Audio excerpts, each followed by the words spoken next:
दोस्तों स्वागत है आप सभी का हमारे YouTube चैनल एसएससी गुरुजी में। आज के इस वीडियो में हम कक्षा 10वीं विज्ञान के लिए महत्वपूर्ण प्रश्नों को लेकर आए हैं। आज से हम दोस्तों विज्ञान के हर अध्याय के महत्वपूर्ण प्रश्नों को पढ़ेंगे, उसका सलूशन देखेंगे। तो दोस्तों जैसा कि मैंने कम्युनिटी में पोस्ट किया था कि आप लोग किस प्रकार से पढ़ना चाहते हैं, महत्वपूर्ण प्रश्न या हर चैप्टर वाइज महत्वपूर्ण प्रश्नों का हल। तो आप लोगों ने कहा था कि हमें सभी चैप्टर के महत्वपूर्ण प्रश्नों के हल चाहिए। तो दोस्तों आज से हम सभी चैप्टर के एक एक करके महत्वपूर्ण प्रश्नों का सलूशन लेकर आए हैं। तो चलिए वीडियो को शुरू करते हैं। आज का जो हमारा पहला टॉपिक है वो है रासायनिक अभिक्रिया एवं समीकरण, यानी कि कक्षा 10 के केमिस्ट्री के चैप्टर नंबर 1 से आज स्टार्ट करेंगे। तो दोस्तों इस वीडियो में हम चैप्टर 1 रासायनिक अभिक्रिया एवं समीकरण के महत्वपूर्ण प्रश्नों को देखेंगे। इसके जितने भी सभी महत्वपूर्ण प्रश्न होंगे दोस्तों आज सभी की चर्चा इस वीडियो में करेंगे। तो चलिए एक एक करके सभी प्रश्नों को देख लेते हैं।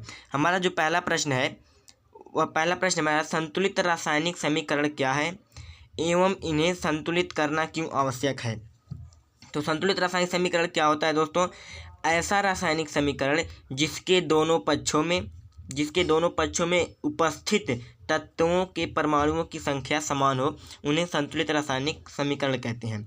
इसको एक एग्जाम्पल से समझते हैं दोस्तों, तब समझ में अच्छे से आ जाएगा।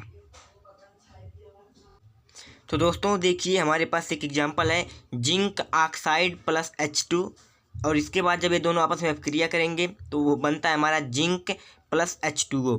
तो इसमें दोस्तों क्या है, देखो यहाँ पे जिंक का जो है एक परमाणु है, ऑक्सीजन का भी एक परमाणु है, यहाँ पे हाइड्रोजन का 2 परमाणु है। तो यहाँ पर देखो यहाँ पर भी जिंक का 1 परमाणु है, हाइड्रोजन का 2 परमाणु है और ऑक्सीजन का 1 परमाणु है। यानी कि यहाँ पर जो है हमारे पास ये जो दोनों तत्व इधर है हमारे अभिकारक, इधर है उत्पाद। तो अभिकारक में भी हमारे जितने तत्व हैं और उत्पाद में भी जितने तत्व हैं, इन सभी के तत्वों की जो परमाणुओं की संख्या है वह समान है। तो कहेंगे कि ये जो हमारा रासायनिक समीकरण है यह संतुलित है। तो आप समझ गए कि रासायनिक संतुलित समीकरण क्या होता है। अब देखते हैं इन्हें संतुलित करना क्यों आवश्यक है।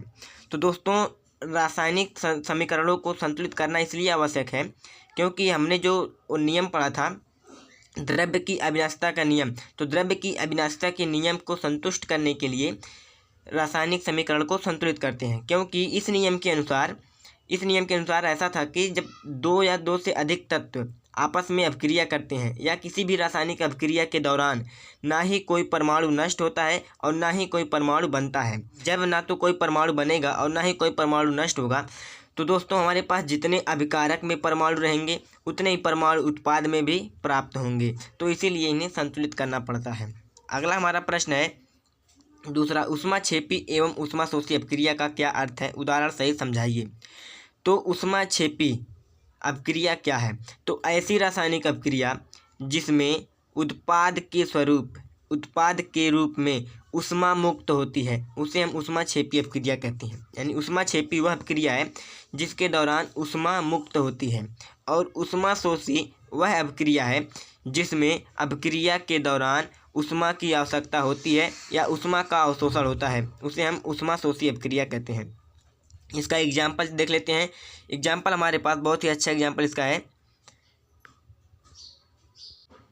तो दोस्तों हमारा जो ऊष्माक्षेपी अभिक्रिया है उसका सबसे अच्छा उदाहरण है जब हम बिना बुझे हुए चूने यानी कि कैल्शियम ऑक्साइड को जल में डालते हैं तो उसके स्वरूप हमको बुझा हुआ चूना यानी कैल्शियम हाइड्रोक्साइड और हीट एनर्जी मिलती है। तो ये हमारा एग्जाम्पल हो गया ऊष्माक्षेपी का। और ऊष्माशोषी का देख लेते हैं क्या है। तो ऊष्माक्षेपी अभिक्रिया का उदाहरण हो गया हमारा कैल्शियम ऑक्साइड, और जब उसको जल के साथ अभिक्रिया कराते हैं तो बनता है हमारा कैल्शियम हाइड्रोक्साइड और एनर्जी निकलता है, हीट एनर्जी निकलता है।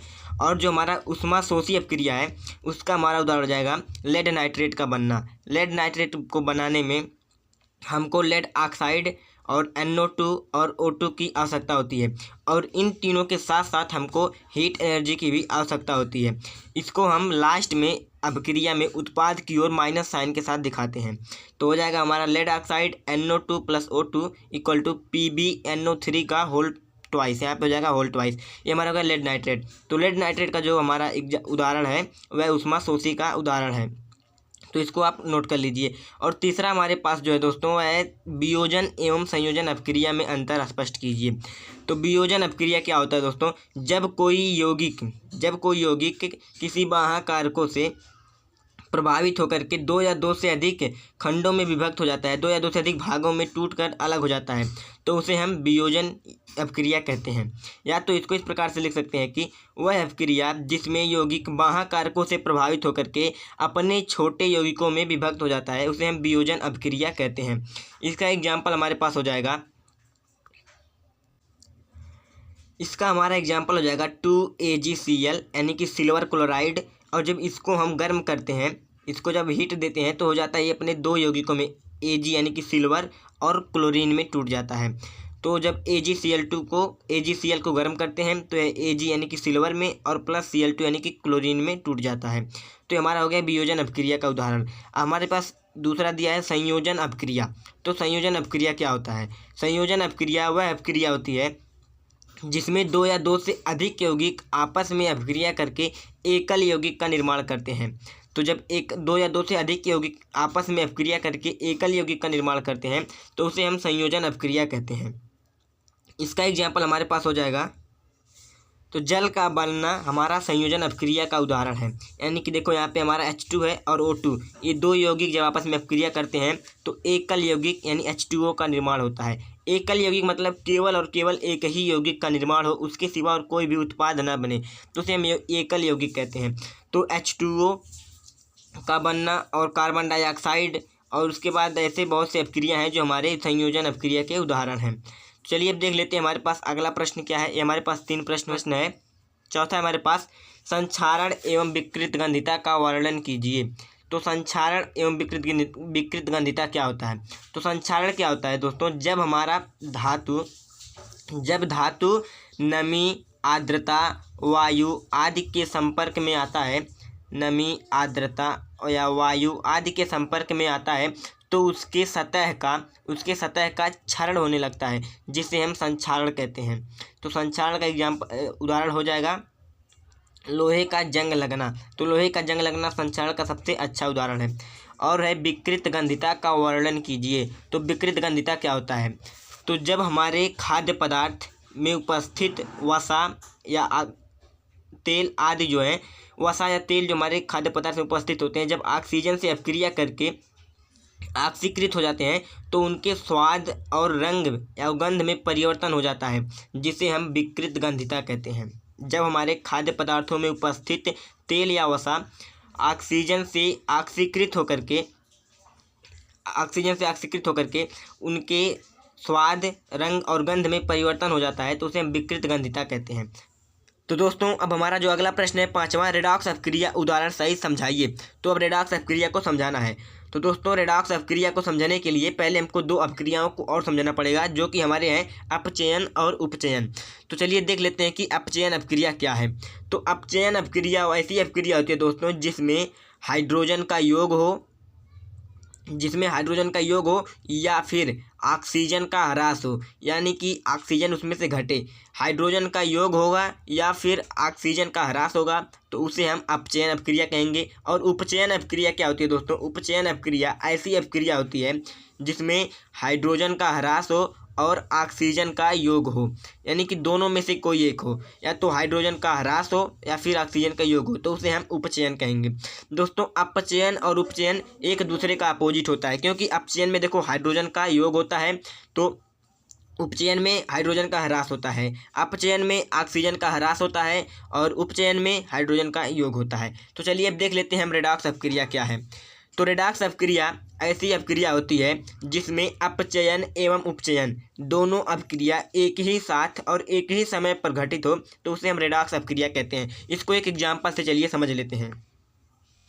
तो दोस्तों हमारे पास जो एग्जाम्पल है वह है जिंक ऑक्साइड प्लस H2, यानी जब जिंक ऑक्साइड को हाइड्रोजन से अपक्रिया कराते हैं तो क्या बनता है, हमारे पास जिंक बनता है और जल बनता है H2O। तो दोस्तों यहाँ पे देखो जिंक ऑक्साइड, यहाँ पे जिंक के साथ ऑक्सीजन है, लेकिन अपक्रिया के बाद ऑक्सीजन निकल जा रहा है, यानी कि केवल जिंक बच रहा है, यानी कि जिंक से ऑक्सीजन निकल रहा है। जब ऑक्सीजन का ह्रास हो, तो मैंने बताया जब ऑक्सीजन का ह्रास हो तो होता है अपचयन। तो यहाँ पे क्या हो गया, यहाँ पे हो गया अपचयन।